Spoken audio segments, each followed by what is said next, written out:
Hey guys, what's going on?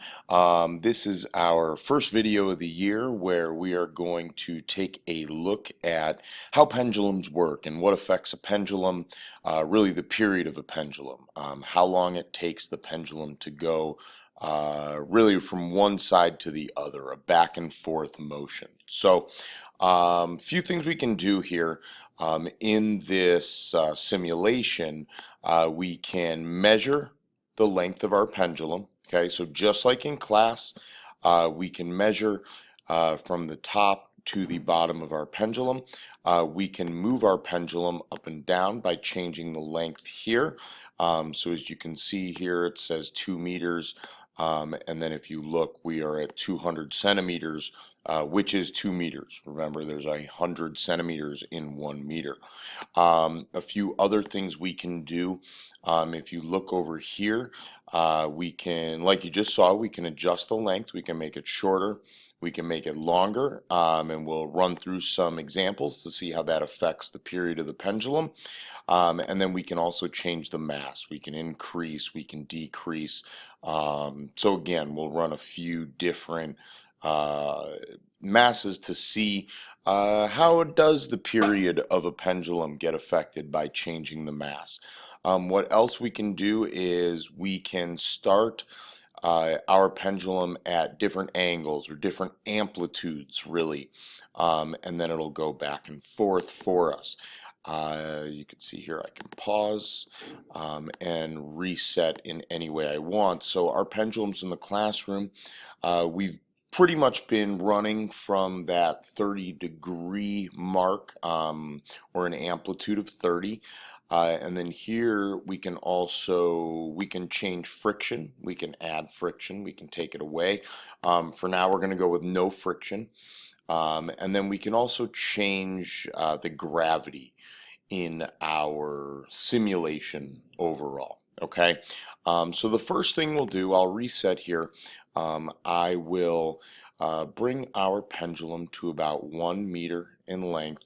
Okay, so pretty short overall, and we'll leave the mass at 1 kilogram. So if we go back, we drop back to 30 degrees, or again an amplitude of 30. We want that to be consistent. So no matter what happens, we're always going to pull it back to that 30-degree mark. Okay, and then what will happen here? When I go ahead and I hit play, the pendulum will go back and forth. So we can go also and we can create a timer.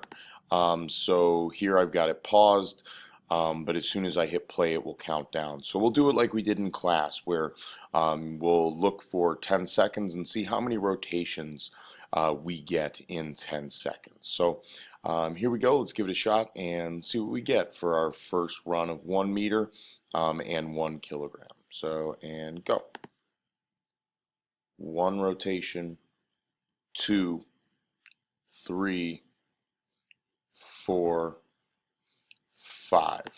So basically we get about 5 rotations there, with the pendulum being 1 meter, with a mass of 1 kilogram in about 10 seconds. Okay, so what we'll do now is we'll pull back to 30 degrees. We'll reset our timer, and now I will go ahead and increase the length of our pendulum. So now we're doubling the length of our pendulum, and we will see how that affects the period of the pendulum. So now we're strictly looking at length.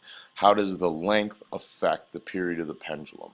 A few of you today mentioned you believe that if the pendulum was longer, that the period would be longer, that it would take longer to complete a rotation. So let's give it a shot. Let's see what happens. We will go ahead. We will run our 10 seconds. So before we had 5 rotations. Let's see what we get here. Now doubling the length of our string. So I would even say pause for a second.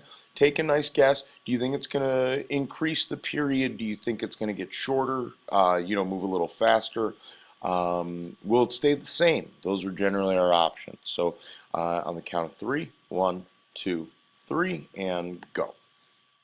So there's 1, 2, 3,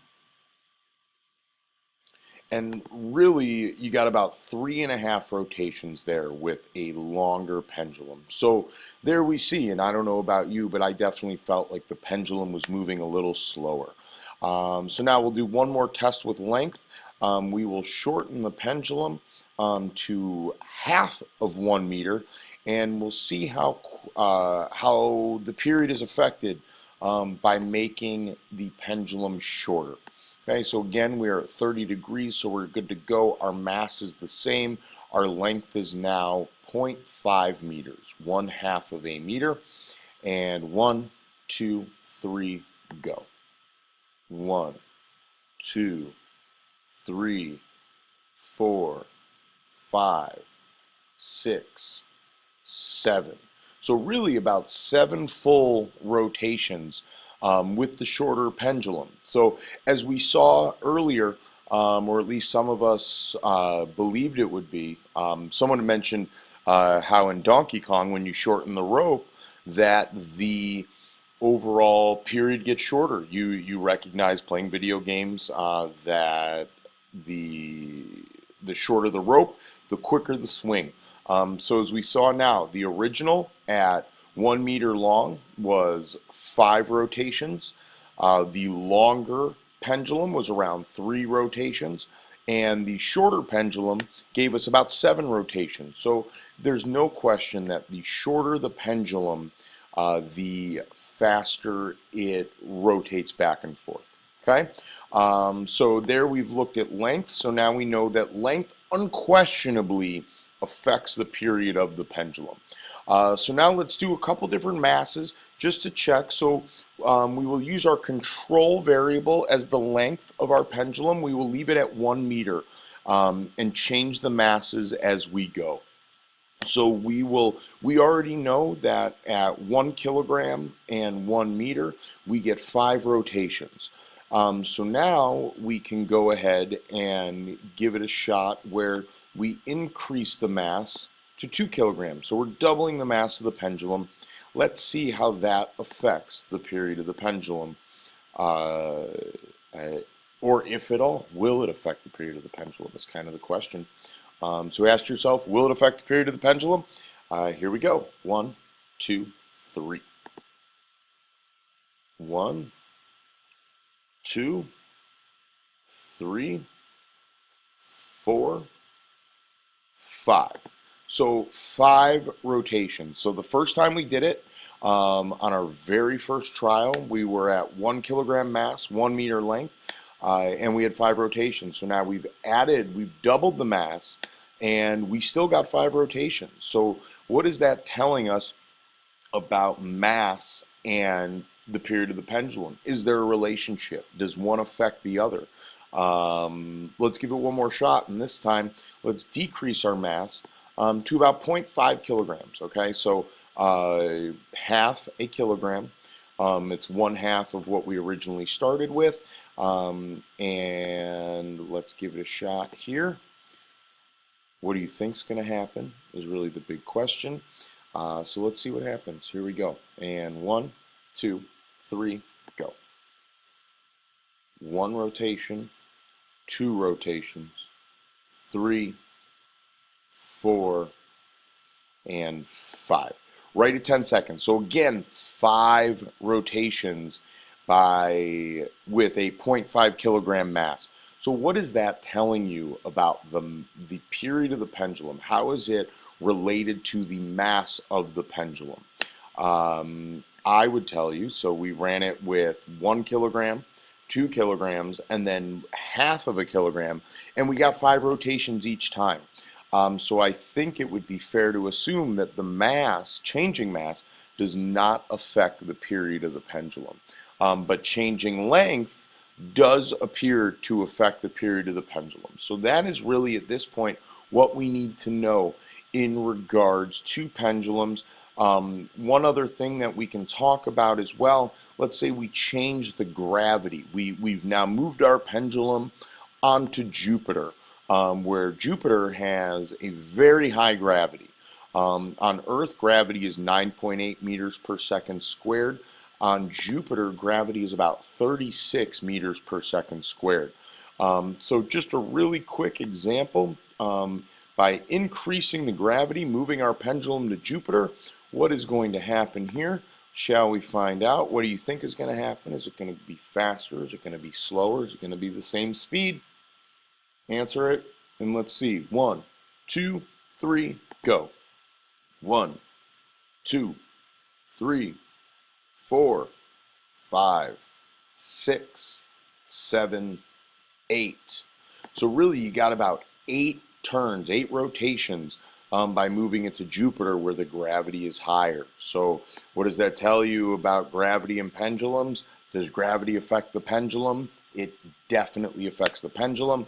We'll go ahead and now we'll take a quick rocket ship ride to the moon to see how gravity affects the pendulum on the moon. Where on the moon, gravity is at 1.8 meters per second squared versus Earth, which is 9.8, or Jupiter, which is 36 meters per second squared. So what do you think is going to happen? Is it going to move faster, slower, same speed? Here we go. Last example in 3, 2, 1, go. Whoa, that's slow. 1, 2. So really right there, you got 2 rotations by moving your pendulum to the moon. What does that tell you? That tells you that the less gravity there is, the slower your pendulum is going to move. So there you go. That's pretty much a nice little basic overview of pendulums, what affects the period of a pendulum, involving no friction, and moving our pendulum to a couple different planets. So in a quick summary, length definitely affects the period of the pendulum. The longer the pendulum, the slower the period. The shorter the pendulum, the faster the period. Mass, does mass affect the period of the pendulum? No, it does not. Mass, no matter how big, how small, mass does not affect the period of the pendulum. But moving it to a different planet, changing the gravity, does affect the period of the pendulum. So I would love for you to really think about and come to class with an answer. Why does the mass changing not affect the period of the pendulum? That's what I want you to think about. That's what I'd love for you to come up with an answer for. We will talk about it next time we see each other in class. Have a great weekend, and I will see you on Monday.